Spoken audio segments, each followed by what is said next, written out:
Hey there, this is Matt at Perkins Motorplex. I'm back here by the 2021 Chevy Silverado High Country Duramax edition on this one as well. And I'm just going to walk around to show you any imperfections, but just kind of give you a behind the scenes look here. There's two of our detail shops as well as our 5 or 6 delivery trucks that we deliver nationally on. But main purpose of this video, of course, is to show you any imperfections on this, show you the condition of it, and overall the condition of it is in really good shape.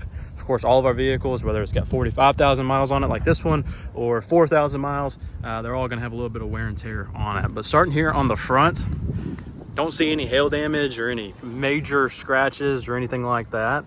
Just a little dusty just from how dry it has been here in Kentucky. But outside of that, everything looks to be in pretty good shape. Headlights, chrome, grille, all that is in phenomenal shape.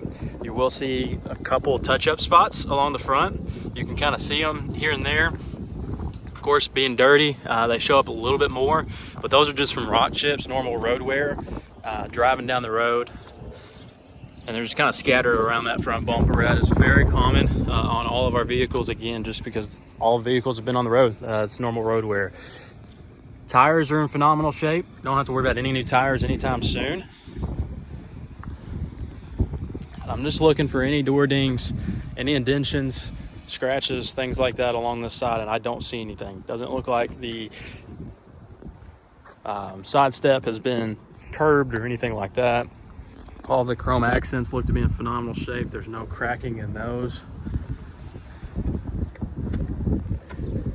Look at the back tires here, back wheel, no curb rash on the wheels either. Everything looks to be in phenomenal shape. And then, of course, the back tailgate. I always check along the top. You'll see some dings every once in a while on the top, just if like a 2x4 or something like that caught the top while they're loading it. I don't see anything here, just a couple small scratches on the plastic part, but that's to be expected. You'd rather have that plastic eat up than the paint on the truck. And the spring and bed liner, of course, looks to be in phenomenal shape. Nothing around the hitch down there to show any major dents. There's not much to point out to you, like I said, so phenomenal shape here on this truck so far. Open up the interior a little bit, show you the condition of the seats. Plenty of storage here in the back. That's one thing that they've improved over the years. You've got storage underneath the seat as well here in the back of the seat for any toolboxes, first aid kits, toys, things like that if you have kids. And of course your middle cup holder right here in the middle as well, and armrests. It does have the factory floor liners. It's a solid piece all the way through, so if there's any spills or any dirt that you are using it for work or anything like that, it's going to be super easy to clean. Take those out and pressure wash them, or however you want to do that, hose them off. But the seats condition, you do have the High Country embroider. Everything's in good shape. You'll see the clear coat sometimes rubbing off on the wood grain, and I don't see that on this side at all. 2 glove boxes. And I know one of your questions was, how loud is the diesel engine? Is there a noticeable difference? Like I said, you really can't tell a whole difference. I'll fire it up inside so you can kind of maybe see. The camera may not be the best.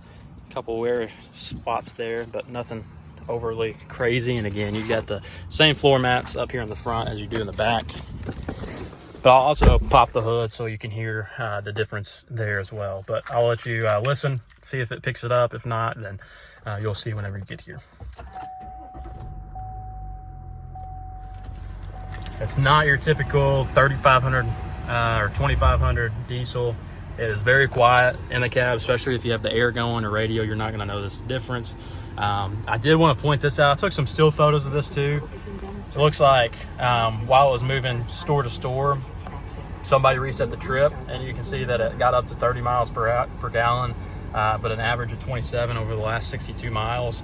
And then, of course, you can also see up here, this is a trip that was set 45,000 miles ago, never been reset, and over the life of its life, it's been 21 miles to a gallon, and that's average. So obviously that's counting city and highway, so that's pretty good average for a truck, especially nowadays. But cosmetically, everything looks to be in great shape. You've got several options down here. With 45,000 miles, there's no more coverage through Chevy on the comprehensive stuff, so all the automatic start stop, all your computer systems, things like that. No longer have coverage. We do have options to pick that up, but without further ado, let me get back here to the, or up here to the front of the vehicle. See if I can pop this hood one-handed myself.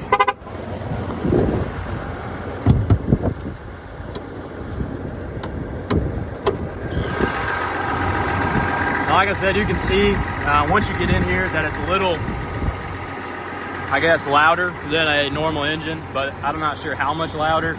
Of course, anytime you're in a under the hood, you're going to hear a lot more noise, but they do a really good job in the cab, and even when it's shut off, you can hear the rumble a little bit, but it's nothing excessive.